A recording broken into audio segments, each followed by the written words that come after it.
በበረዶ አካባቢ የታዩ ፍጥረቶች። ሁለት ጓደኛሞች አይስ ስኬቲንግ ለመጫወት በሮፕ ካር ወደ ተራራው መውጣት ይጀምራሉ።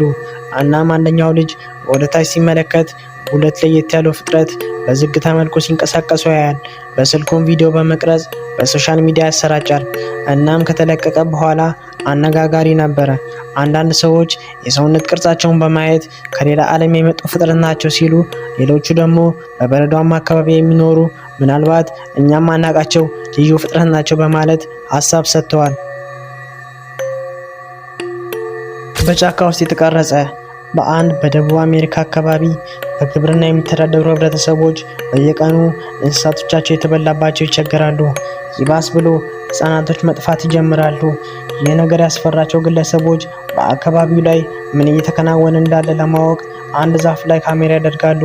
እናም አንድ ቀን ከሰው ልጅ ጋር ተመሳሳይ ሰውነት ቅርጽ ያላቸው ሁለት ፍጥረት አስፈሪ በሆነ መልኩ እንደ ጅብ በአራት እግራቸው ሲሄዱ ይቀርጻል። እናም አንዱ በሚያስደነግጥ ሁኔታ በአፉ ህጻን ልጅ ይዞ ነበረ። እናም ኢንተርኔት ላይ ከተሰራጨ በኋላ አካባቢያቸው ላይ ስኪን ዋከሮች እንዳሉ ተናግረዋል።